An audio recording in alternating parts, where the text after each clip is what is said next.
ಎಲ್ಲಿ ಆ ಖುಷಿ, ಎಲ್ಲಿ ಯಾರು ನೀನು ಅಂತ ಹಂಗೆ ಪ್ಯಾನ್ ಮಾಡಿದ್ರೆ ನೆಕ್ಸ್ಟ್ ಬಂದು ಒಂದು ಕಾಲೇಜಲ್ಲಿ ಒಂದು ಸೆಮಿನಾರ್ ನಡೀತಾ ಇರುತ್ತೆ. ಆ ಸೆಮಿನಾರ್ ಅಲ್ಲಿ ಬ್ರೈನ್ ಬಗ್ಗೆ ಎಕ್ಸ್ಪ್ಲೈನ್ ಮಾಡ್ತಾ ಇರ್ತಾರೆ. ಕೆಲವು ಬ್ರೈನ್ ಬಂದು ಯಾವಾಗ್ಲೂ ಪಾಸ್ಟ್ ಅಲ್ಲೇ ಇರುತ್ತೆ, ಕೆಲವು ಬ್ರೈನ್ ಬಂದು ಫ್ಯೂಚರ್ ಅಲ್ಲೇ ಇರುತ್ತೆ.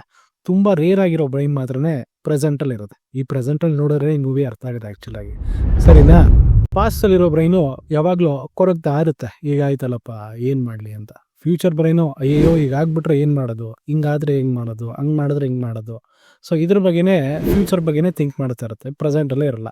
ಈ ಮೂಮೆಂಟ್ ಅಲ್ಲಿ ಇರೋದೇ ತಾನೇ ನಿಜವಾದ ಜೀವನ. ಈ ಪ್ರೆಸೆಂಟ್ ನ ಬಿಟ್ಬಿಟ್ಟು ಮನುಷ್ಯನ್ಗೆ ಹೇಳ್ಬೇಕು ಅಂತಂದ್ರೆ 2 ದೊಡ್ಡ ಗಿಫ್ಟ್ ದೇವ್ರು ಕೊಟ್ಟಿದ್ದಾನೆ. ಒಂದು ಬಂದು ಇಮ್ಯಾಜಿನೇಷನ್, ಇನ್ನೊಂದು ಬಂದು ಮೆಮೊರಿ. ಮೆಮೊರಿ ಅಂದ್ರೆ ಪಾಸ್ಟ್, ಅದನ್ನ ಯುಟಿಲೈಸ್ ಮಾಡ್ಕೊಳಕ್ ಬರ್ಬೇಕು, ಅದರಲ್ಲೇ ಬದುಕಬಾರ್ದು. ಇನ್ನೊಂದು ಬಂದು ಇಮ್ಯಾಜಿನೇಷನ್ ಅಂದ್ರೆ ಫ್ಯೂಚರ್ ಬಗ್ಗೆ ಥಿಂಕ್ ಮಾಡೋದು. ಇಮ್ಯಾಜಿನ್ ಮಾಡಬೇಕು, ಆದರೆ ಪ್ರೆಸೆಂಟ್ ಅಲ್ಲಿ ಕೆಲಸ ಮಾಡಬೇಕು.